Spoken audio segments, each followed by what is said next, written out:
भारतीय अरबपति गौतम अडानी और अन्य कथित रिश्वत घोटाले के सिलसिले में संयुक्त राज्य अमेरिका में दो समानांतर आपराधिक मामलों का सामना कर रहे हैं। ये मामला न केवल मीडिया की सुर्खियों में छाया रहा, बल्कि अडानी समूह के शेयरों पर भी इसका व्यापक असर पड़ा है, जिसमें 21 नवंबर को भारी गिरावट देखी गई। पहले मामले में संघीय अदालत में 5 अनुसूची अपराधों का एक अभियोग खोला गया, जिसमें गौतम अडानी, सागर अडानी और विनीत जैन पर झूठे और भ्रामक बयानों के आधार पर अमेरिकी निवेशकों और वैश्विक वित्तीय संस्थानों से धन प्राप्त करने की बहु-अरब डॉलर की योजना में उनकी भूमिका के लिए प्रतिभूति और वायर धोखाधड़ी और वास्तविक प्रतिभूति धोखाधड़ी करने की साजिश रचने का आरोप लगाया गया।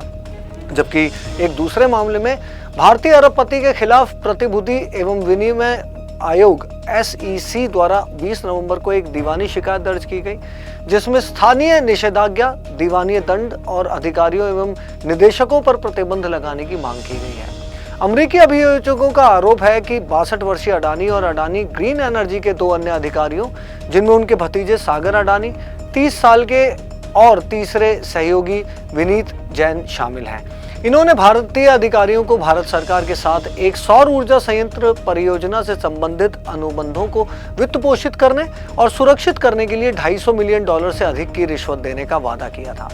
अभियोजकों ने कहा है कि इन अनुबंधों से लगभग 20 वर्षों में कर के बाद $2 बिलियन से अधिक का मुनाफा होने की उम्मीद है।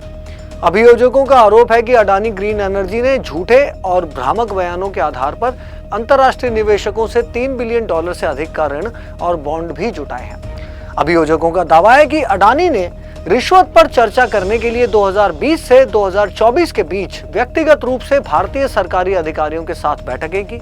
सागर अडानी और जैन ने कथित तौर पर अपने फोन पर रिश्वत का विवरण भी दर्ज किया और रिश्वत की रकम दिखाने वाले दस्तावेजों की तस्वीरें भी खींची। कई लोगों ने अडानी पर मोदी के समर्थन से लाभ उठाने का आरोप लगाया है।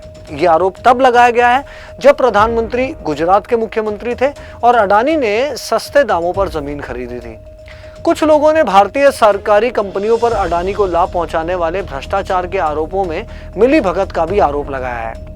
अडानी पर शोध करने वाले पत्रकार परंजय गुहा ठाकुरता ने अल जजीरा को बताया कि अडानी प्रधानमंत्री मोदी के बेहद करीबी हैं और प्रधानमंत्री ने अक्सर विदेशों में अडानी के कारोबार को बढ़ावा दिया है।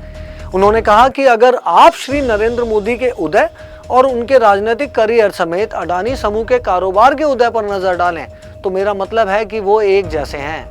उनकी निकटता पहले से भी कहीं ज्यादा है, वे जुड़वा भाइयों की तरह है।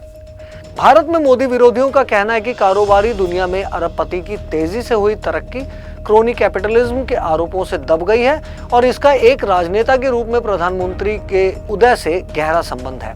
अडानी समूह बांग्लादेश में भी बाधाओं का सामना कर रहा है, जहां अधिकारी मोदी की सहयोगी पूर्व राष्ट्रपति शेख हसीना के तहत सहमत बिजली आपूर्ति अनुबंध पर विचार कर रहे हैं।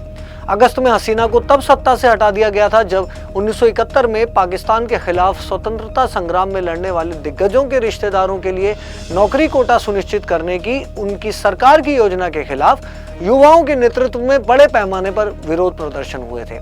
जनवरी 2023 की एक रिपोर्ट में अमेरिका स्थित फॉरेंसिक वित्तीय अनुसंधान फर्म हिंडनबर्ग ने आरोप लगाए थे कि अडानी समूह दशकों से बेशर्म स्टॉक हेरफेर और लेखांकन धोखाधड़ी योजना में लगा हुआ है।